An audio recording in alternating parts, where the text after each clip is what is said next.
अस्सलाम दोस्तों, मैं हूं अब्दुल गफ्फार और मेरे YouTube चैनल को सब्सक्राइब और कंटेंट पसंद आए तो वीडियो को लाइक कर लीजिएगा। कमेंट करके भी टॉपिक पर अपनी राय से आगाह कीजिएगा। जनाब, पाकिस्तान ने दो बड़े फैसले किए। पीसीबी के सेंट्रल कॉन्ट्रैक्ट अनाउंस हुए। इसी तरह पाकिस्तान का squad for Australia and Zimbabwe announce हुआ। और जो हेडलाइन बनी जनाब वो है फ़खर जमान, क्योंकि वो दोनों जगह मौजूद नहीं है।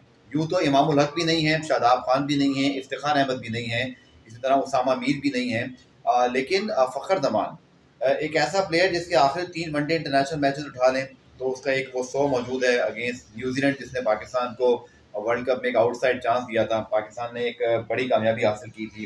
इसी तरह आखिरी 2 साल के अंदर उनकी कोई 5 सेंचुरियाँ हैं और पाकिस्तान के लिए डबल सेंचुरी बनाने वाले प्लेयर भी हैं।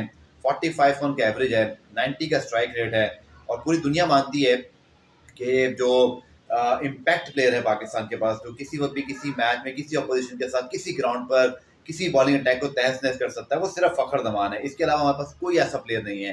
दोस्तों, वो ड्रॉप हो गए हैं सेंट्रल कॉन्ट्रैक्ट से भी, इसी तरह वो ड्रॉप हो गए हैं पाकिस्तान के ODI T20 स्क्वाड से भी।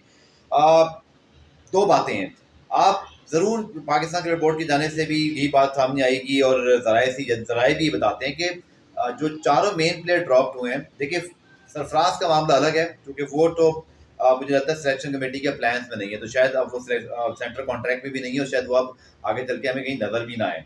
शादाब खान की मुझे समझ नहीं आ रहा कि सेंट्रल कॉन्ट्रैक्ट में डाला गया है C कैटेगरी में, बट स्क्वाड में नहीं है। ये मेरी कहानी समझ में नहीं आई। लेकिन 3 प्लेयर जिनके मुतालिक मुझे बताया गया है, फ़खर जमान, इमामुल हक और उसामा मीर, के इन दोनों पर दरवाजे तो बंद नहीं हुए, लेकिन इन तीनों ने फिटनेस टेस्ट पास नहीं किया। अब ठीक है, अगर फिटनेस टेस्ट पास नहीं किया तो फ़खर जमान, इमाम और उसामा अगले महीने फिटनेस टेस्ट दे के वापस भी आ सकते हैं। लेकिन दोस्तों, जो ट्वीट फ़खर जमान ने किया था वो कोई भुला नहीं सकता और ज़ाहिर बात है उस पर शोकस भी हुआ, शोकस का जवाब भी उन्होंने दिया। शोकस के जवाब के बाद पीसीबी ने अब तक कुछ ऑफिशियली नहीं बताया, लेकिन 110% ये वही वजह हो सकती है जिसकी वजह से फ़खर जमान टीम से ड्रॉप है, या मिलाकर, क्योंकि फिटनेस टेस्ट ही 12 उन्होंने क्लियर नहीं किया और जब तक फिटनेस टेस्ट वो क्लियर नहीं करेंगे और इमाम भी और इसी तरह उसामा भी, तो वह नहीं आ सकते पाकिस्तान की ODI T20 टीम में। ये नए लोगों ने, अभी नई सिलेक्शन कमेटी ने, कोचेज ने डिसाइड किया। लेकिन फ़खर जमान जैसा प्लेयर, अगर उसकी फिटनेस यार ऐसी है और फिर भी वो पाकिस्तान का सबसे कामयाब वनडे प्लेयर है और T20 में भी अब उनको उनकी जगह पे नहीं खिलाया जाता, वरना शायद वहाँ भी अफादियत उनकी बढ़ जाए, तो यार फिर हमें फिट प्लेयर का क्या करना है? एक ऐसा प्लेयर जो कि अनफिट होके भी, जिसकी फिटनेस टेस्ट क्लियर नहीं है लेकिन वो इम्पैक्ट प्लेयर है, एक्स फैक्टर है, तो भाई हमें कौन सा जो है ना वनडे के अंदर फास्ट बॉलर या उनकी कोई उन्होंने कोई मतलब किस तरह की फिटनेस, क्या क्राइटेरिया क्या है? क्राइटेरिया तो आपने नुमान अली के लिए बना दिया था। नुमान अली के सेंट्रल कॉन्ट्रैक्ट में लिखा subject to fitness, Numan Ali को आपने डाल दिया कि भाई ये आप सब्जेक्ट टू जो है ना वो फिटनेस है, लेकिन आप फ़खर जमान को नहीं डाल सकते। देखें जी, सीधी सी बात है कि अगर फ़खर जमान से गलती हुई है और गलती हुई है, मैं मानता हूँ उनसे गलती हुई है, उनको वो ट्वीट नहीं करना चाहिए था। किसी भी सेंट्रल कॉन्ट्रैक्टेड प्लेयर को पीसीबी की पॉलिसी के खिलाफ बात करने की इजाज़त नहीं होती और ये डिसिप्लिन के लिए ज़रूरी है। लेकिन यार आप रेप्रिमेंड कर देते, आप कोई ऐसी चीज़ कर देते, बट फ़खर जमान के बगैर आप ऑस्ट्रेलिया जा रहे हो। मुझे नहीं लगता कि पाकिस्तान के पास कोई एक ऐसा प्लेयर है जो कि बातें, बाबर, रिजवान वगैरह बहुत अच्छे प्लेयर हैं, लेकिन हर टीम में हर तरह के प्लेयर चाहिए होते हैं। अगर स्टीव स्मिथ, लबोशेन ऑस्ट्रेलिया में थे और डेविड वार्नर भी थे और अब वहाँ पे ट्रेविस हेड भी हैं।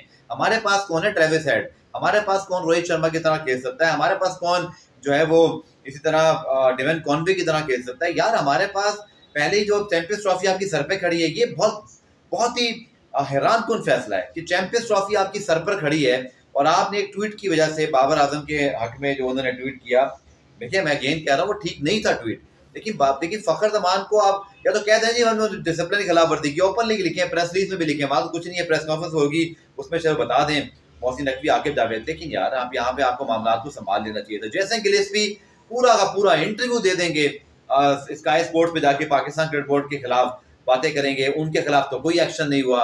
इसी तरह इसके अलावा भी आपको पता है कि क्या कुछ होता है पाकिस्तान क्रिकेट में, लेकिन प्लेयर जिसकी गर्दन पतली हो तो बस वहाँ सब कुछ हो जाए। फ़खर जमान को ड्रॉप करना, अगर ये लॉन्ग टर्म फैसला है तो पाकिस्तान क्रिकेट की वनडे T20 टीम के लिए बहुत बुरा डिसीजन है। इनके बगैर हमारी वनडे T20 टीम बनती नहीं है, चाहे वो आउट ऑफ फॉर्म भी हो, लेकिन एक मैच में चलेंगे तो मैच साइड पे कर देंगे। देखें जी, एक ट्वीट उन्होंने किया, उस पर गलती, उससे अपोलोजाइज या कुछ भी कराया जा सकता था। उन्होंने एक्सप्लेनेशन में भी ये कहा कि उनकी राय थी, लेकिन उनको फिटनेस का, अगर फिटनेस माना है तो भाई फिर बहुत सारे प्लेयर तो पाकिस्तान में, अभी आपने आजम खान को वर्ल्ड कप खिलाया, अभी आपने जो है तो आमिर इमाद को बगैर उसके लेकर आ गए। यही मोहसिन नकवी साहब का बोर्ड था, यही उनके लाए हुए वहाब रियाज और बाकी सिलेक्टर थे और तमाम लोग थे। लेकिन जी फ़खर जमान को ड्रॉप करना, अंदरूनी कहानी वही है कि उनको सजा दी गई है। ये ठीक नहीं है पाकिस्तान क्रिकेट के फ्यूचर के लिए। हम मुतहम्मिल नहीं हो सकते, हमारे पास कोई ऐसे प्लेयर नहीं है। शायद हम अल्लाह करे वनडे और T20 सीरीज जीत जाएं, मैं गलत साबित हो जाऊं, मैं बिल्कुल बोलूंगा मैं गलत साबित हो गया। लेकिन इस मौके पर कम से कम मुझे पाकिस्तान की वनडे T20 टीम में फ़खर जमान के बगैर कोई ऐसा एक्सपेक्टर दिखाई नहीं दे रहा जो मैच को तब्दील करता हो। दुआ फिर ये करें भाई फ़खर जमान के अलावा बाकी सारे प्लेयर रन करना शुरू कर दें और सुपर फिट लड़के परफॉर्म करें। बाबर आ गए हैं, वो परफॉर्म करें। लेकिन अगर बाबर और रिजवान के अलावा कोई प्लेयर था जो दुनिया की तमाम टीमों से डरती हैं, या एक प्लेयर अगर इंडिया में, मुझसे बहुत सारे लोगों ने हमेशा कहा कि अगर हम पाकिस्तान में किसी एक प्लेयर से डरते हैं यार कि वो बैटिंग में कुछ भी कर सकता है तो फ़खर जमान है। आपने फ़खर जमान को बिठा दिया, उसको सजा दी है। वक्त साबित करेगा फैसला कैसा है। लेकिन इस वक्त मुझे लगता है कि हमें होश के जोर से ज़्यादा होश से काम लेने की ज़रूरत थी और ये मामला बहुत दीगर अच्छे तरीके से भी निपटाया जा सकता है। मुझे अपने दोस्तों ओपिनियन बताइएगा, आपकी इस मामले पर क्या राय है।